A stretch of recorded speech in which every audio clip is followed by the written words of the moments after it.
You know, it is one thing to say something, and is another to say nothing while saying many things.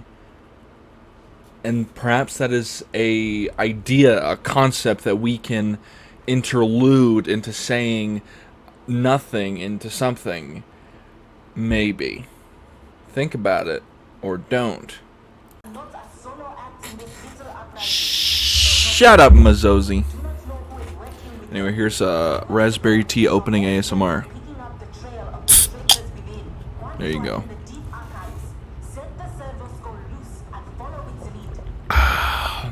Oh, love me a little raspberry tea. Alright, let's get it.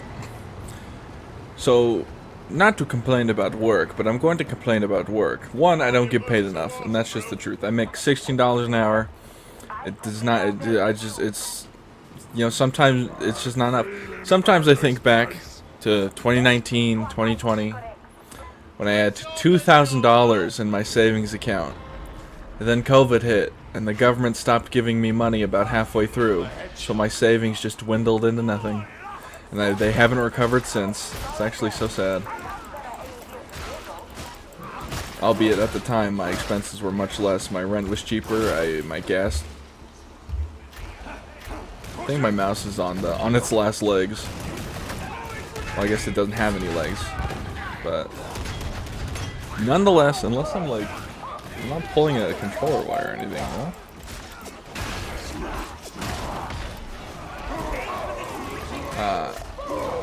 Yeah, just, oh my god. And the worst part is, there's this lead. She's like newish. Or I don't know how new she is, but she's like a transfer from a different store, so new to this store. Aw.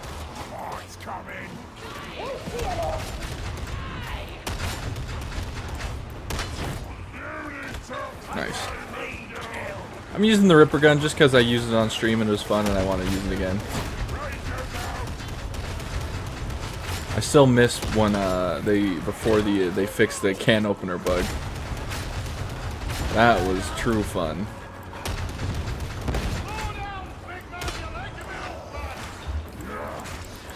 But yeah, this lead, every time she looks at me, talks to me like she's a kindergarten teacher. It's like, oh, are we excited to clock into work today? And I just give her with the best like stare of like, I wish I could blow you up with my brain look I can. Cause like, she makes double my pay. I know this because I have another lead friend who knows the pays. And does like half the fucking work, and I'm like, hi, Chihuahua. And I looked at my, I was looking at jobs, just because I always kind of look at jobs, just in case anything cool or interesting comes up. I'd love to work for GW one day, but alas. Unfortunately, I don't think the small town California is really gonna open up a GW shop anytime soon. Unfortunately.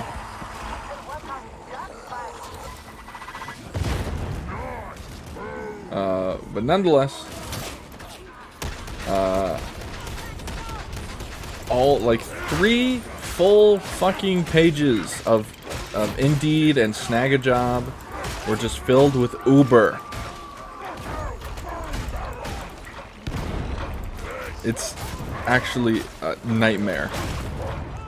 The only other jobs that were available, I needed a medical degree for, and considering I upload Darktide videos every day, you can definitely see I'm not the most academic type.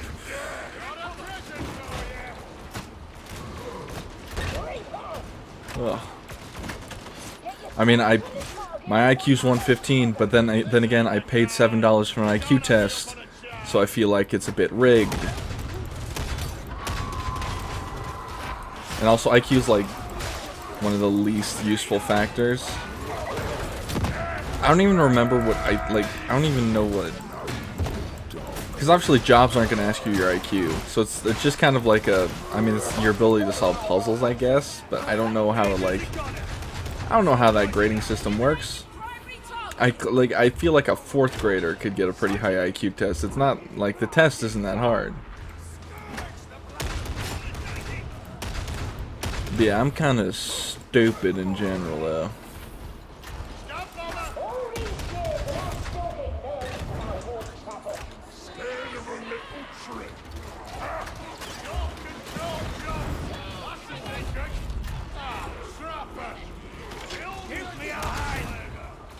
Get up, Die. I almost called him Debbie. Like little Debbie. Stab. Alright. Yeah. Would I ever go to college? Probably not. I've entertained the idea, but then my friend was like, oh yeah, it's $800 a semester plus $80 for like a tour on the campus, plus all this, that, the other. And I was like, and I told him, that's too much money. He said, just get student loans. I'm like, no. But then he did say, well, none of us are planning to pay it back, so you might as well, right, while you can. I was like, you know what? Fair enough.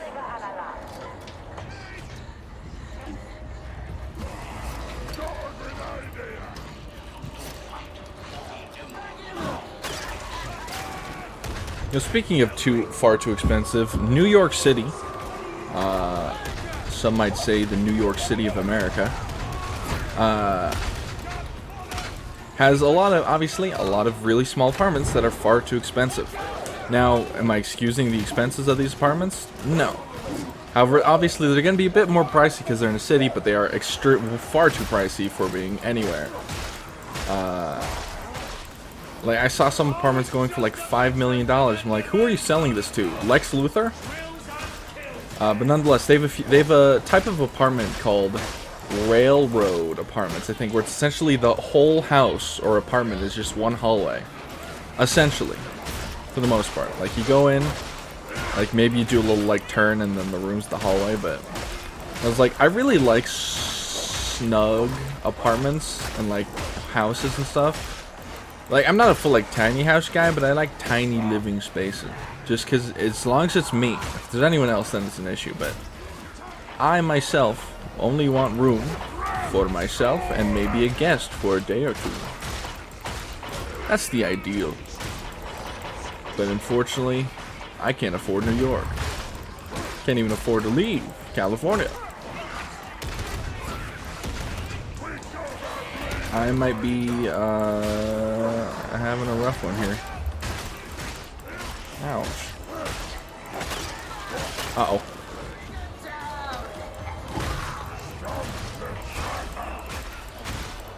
Oh my god, let me out.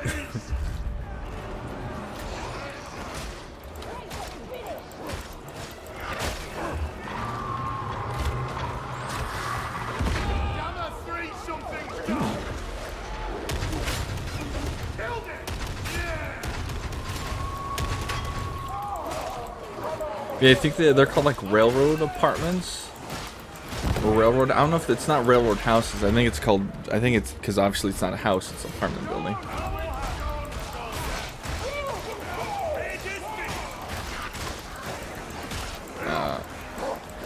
Another example in the LA area, there was like a bridge that had an apartment underneath, or like a house. Like the bridge was like the under part, or the bridge was the roof of the house essentially. I was like, man, I'd love to live there.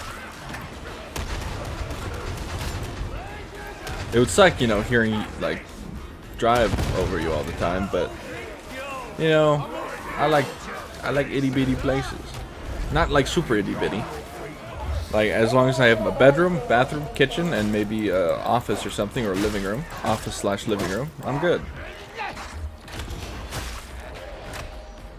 Is that too much to ask? Probably. I'm recording, right? Yes, very good. Oh, said the funny thing. Cross that off your bingo card.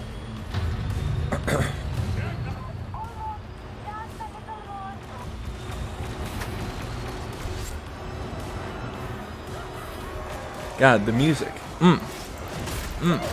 So good. I'm jamming. You can't see it, but I am jamming.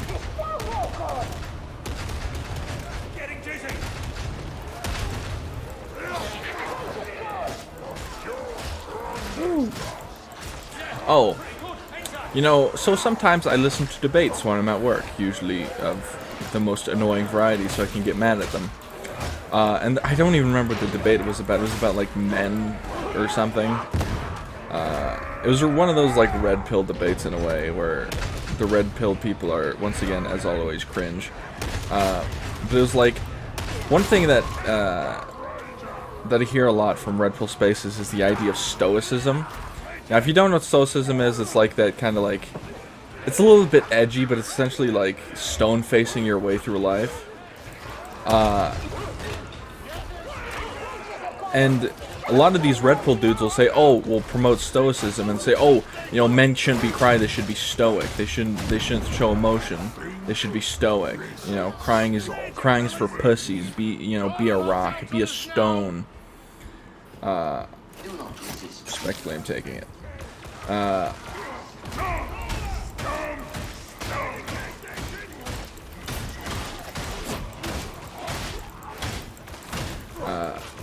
And really, with the these red pill guys have no idea what stoicism is, right? They don't know the processing of emotions of stoicism. Where it's like, now I'm not a psychologist, I'm not an expert. From what I understand about stoicism is that it is processing your emotions, essentially behind the scenes. Like, you do it all in your head, on your own, and you can do it in a healthy way. Damn it, I'm so dead. Oh, release me. Alright. That was a nice release from that guy. But really, with these red pill guys, what they view as stoicism is just bottling up your emotions until it stops your heart at 50 years old.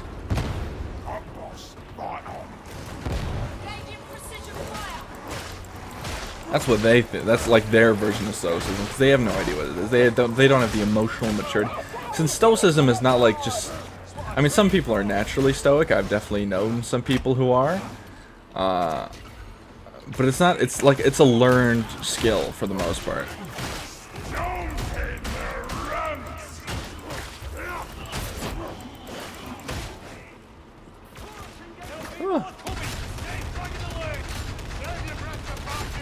Yeah.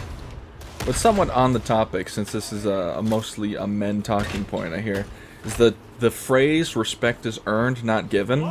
Now, I understand you're going to have respect for more people that you know longer than some you first know. But, however, a lot of people, men especially, since I see this mostly from them, will say this shit and think it means, oh, you shouldn't respect anyone, and anyone who you don't respect should be treated like garbage. And it's just like, okay, that's... I guess. Like, I understand. I'm gonna respect my friend a lot more than the guy sitting next to me at the red light. However, I'm also not gonna just look at someone like struggling, or like someone I don't know or haven't met for the first time, and just say, wow, this person deserves nothing of what they're suffering. Now, you can learn about someone. Like for example, you cannot know about the Tates and then respect them and learn about them and lose respect for them. That's fine. But there is an initial base respect that humans are kind of like, not entitled to, but it's like, that usually, it's like the default setting, you know, that you have for other people. Like, usually, and then that can fluctuate as you get to know people. Like, no one starts off at zero respect. Or I think having everyone start off at zero respect is like a pretty unhealthy way to approach the world and our society. I think if you started off at like 15 respect, and then they can like level up or level down, you know, at your purview.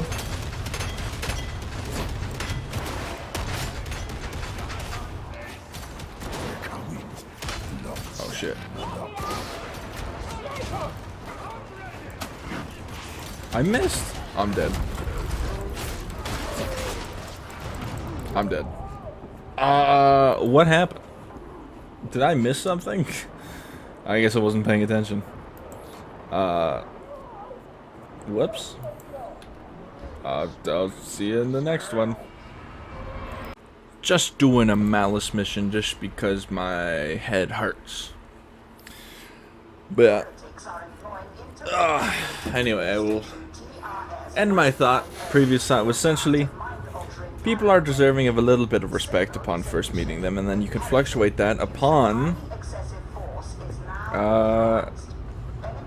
interacting with them or learning about them more, but do not use the phrase respect is earned, not given as an excuse to just essentially treat everyone you don't know as worthless. Ugh. Oh my goodness, I'm stretching.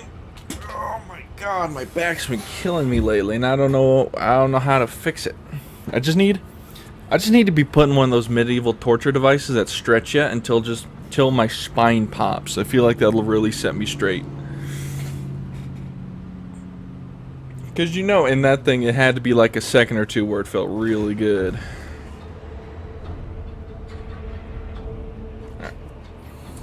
I started painting Captain Titus today. You can see images of that in my Discord in the description. But yeah, I had to freehand his helmet, since his helmet has like red and white like racing stripes. I had to freehand those, and I think I did a pretty bang-up job. I got to finish up the shoulder pads, the highlighting for like the trim on his shoulder pads, and trim them in gold. I'm pretty sure they're trimmed in gold. And then I gotta do his purity seals.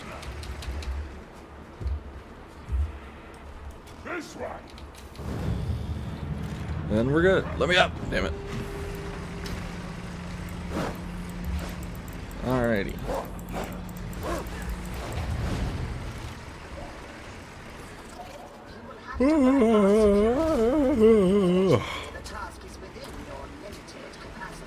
I'll tell you what, though.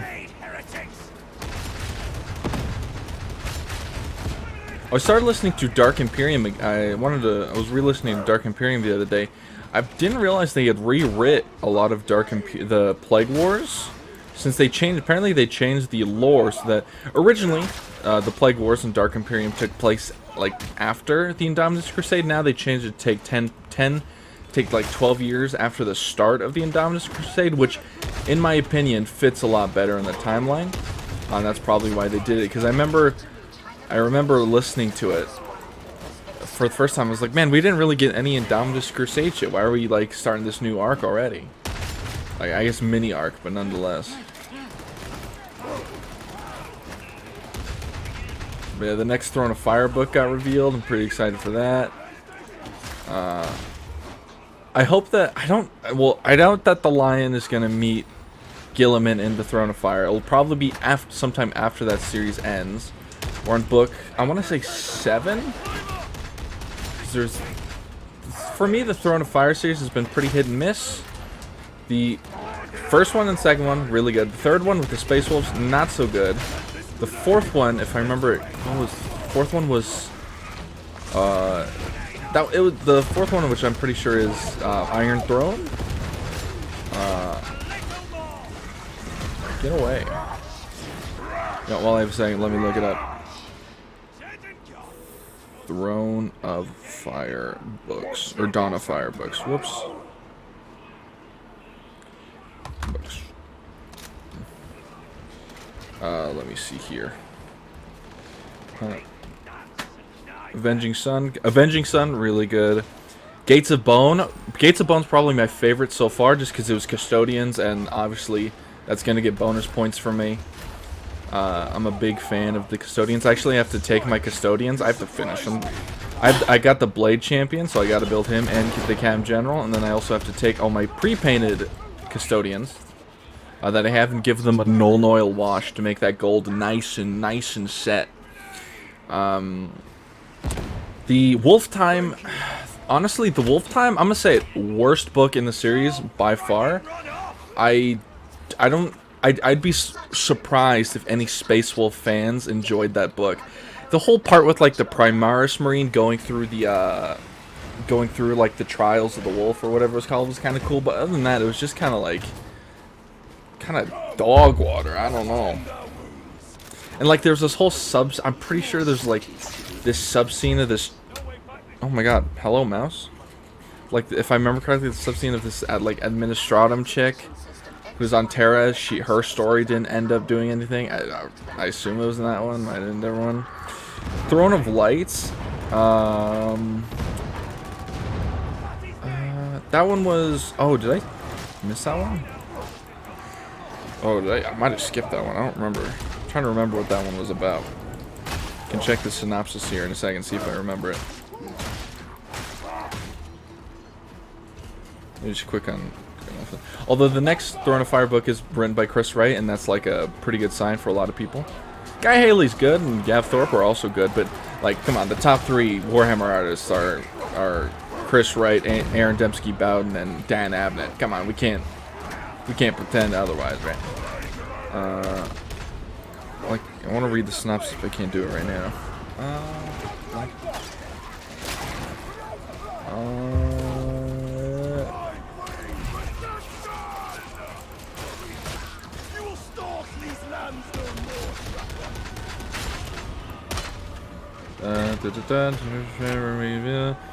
Fenris, Corfaron, oh, yes, I remember this one. It was okay. It's kind of forgettable. It had really cool moments. The Inquisitor Rostov's like a cool character. I don't remember too much about it though, so it's probably like, I remember it wasn't bad, but I don't remember too much about it. You know, it was like a solid like 5 out of 10. No, you know, not bad, not great, not, you know, whatever.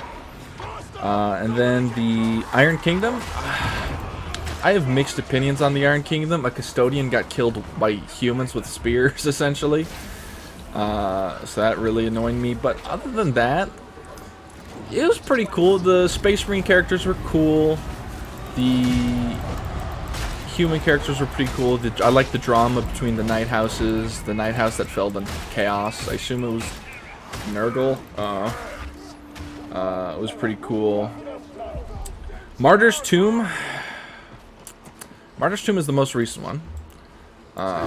It's Black Templars and Sisters.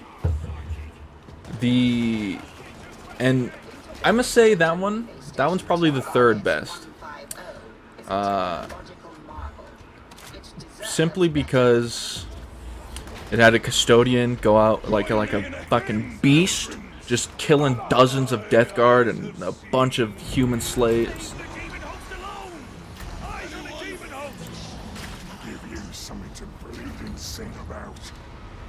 Excuse me.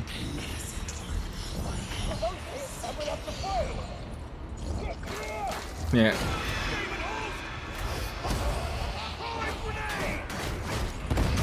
Oh.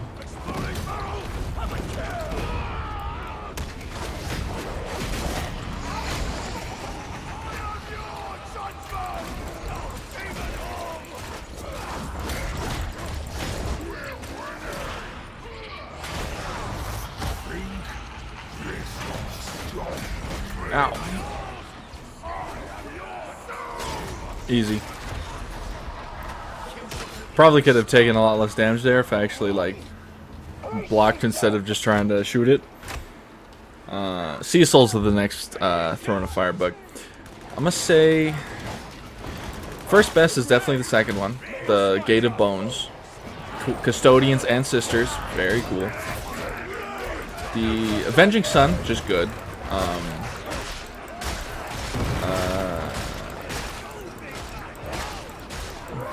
Second best, probably I'll give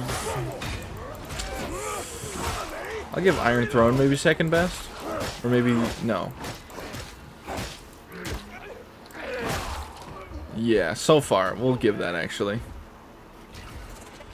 I mean, but Gate of Bones is gonna be a hard one to beat for me, especially because you have custodian characters and sisters and some cool guard characters too. Come on, man. There's no beating that. I'm sorry. I'm sorry. It's not happening.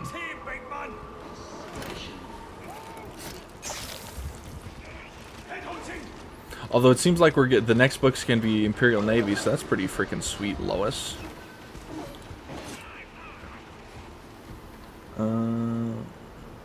Yeah.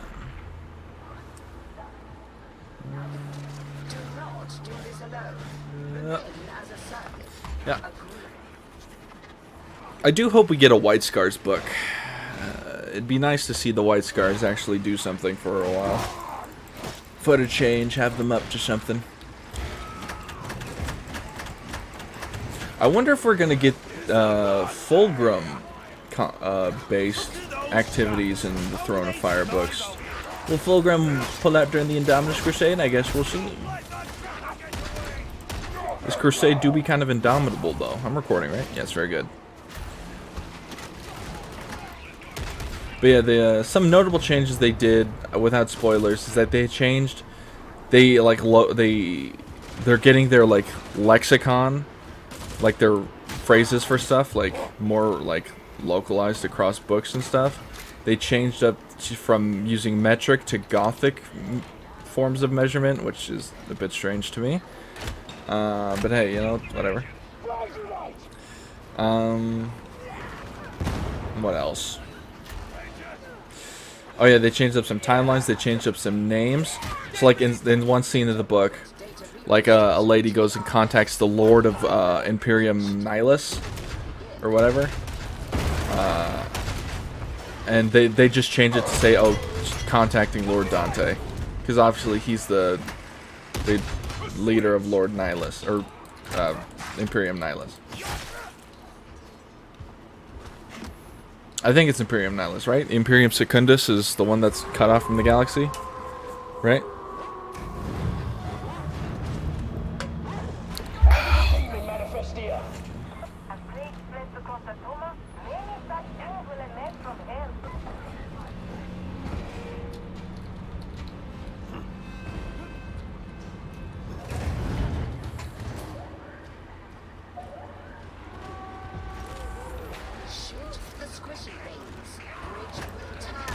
You shoot the squishy things.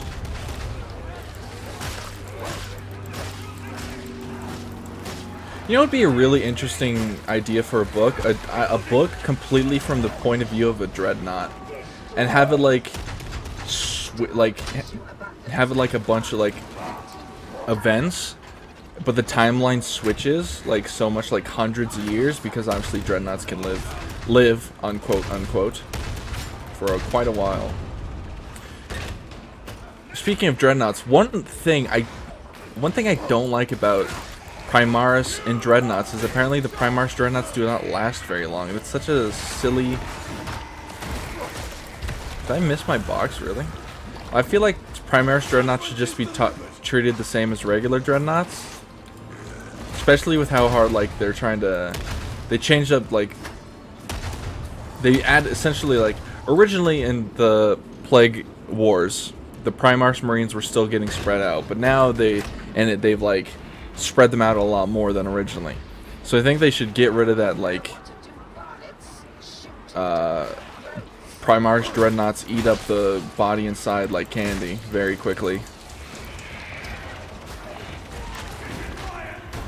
Does the box not one-shot it anymore? Am I getting scammed? Am I like hitting the side of the eyeball? What's going on? Do I have to headshot the eyeball? I don't know what's going on here.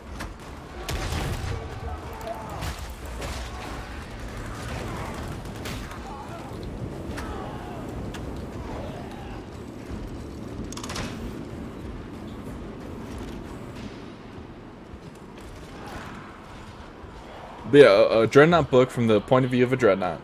I guess you could do this with Bjorn the Fell-Handed, but his character might be a little more eccentric than other dreadnoughts. Speaking of, apparently Brutalis dreadnoughts got a huge price drop in terms of points. So that's pretty cool.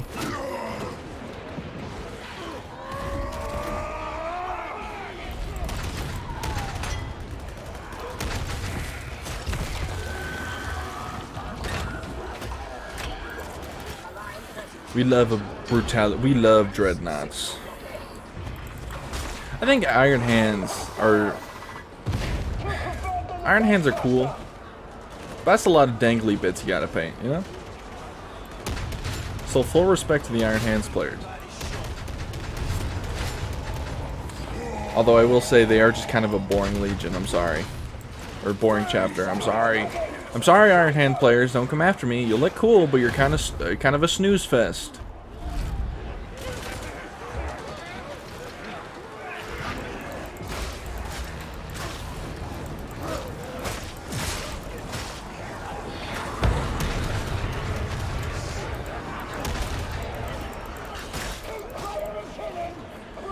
You know, since I really hope we get Captain Titus to meet Gilliman. Because I think that'd be cool. The 2 Giga Chads of the galaxy. Or I guess, you know, 2 Giga Blue Chads. Because obviously the Lion L. Johnson, Mr. the Lion, Captain Exterminatus is also a Giga Chad.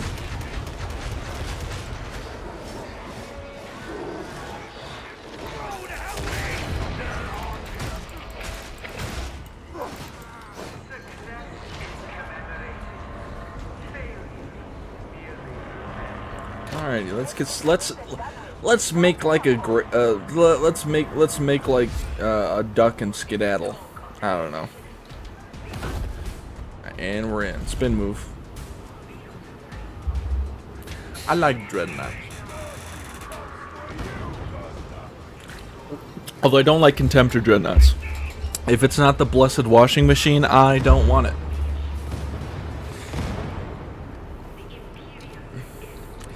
The only excuse for this is the Custodian Dreadnought, which might as well just be a knight. Oh, I completed a penance. Nice. 100 missions without anyone being down? Damn. That tracks, considering how much I play Damnation and on Auric and whatnot. And I'm usually the one getting down because I suck. Check out that border and that dangly. Also, there's this one Dreadnought. It's kind of the Blessed Washing Machine, but it's like, it's got a weird toilet bowl, like, almost apparatus with a Space Marine helmet poking out. I'm like, why? Just why? It's ugly. Don't like.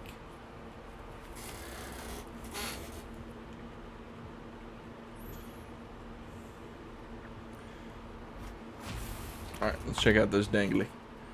Cosmetic? Yeah, we'll throw on that Emperor's Own. What was it called? Emperor's Own. Throw that on. Looking snazzy, bog. Alrighty, let's see what we got here.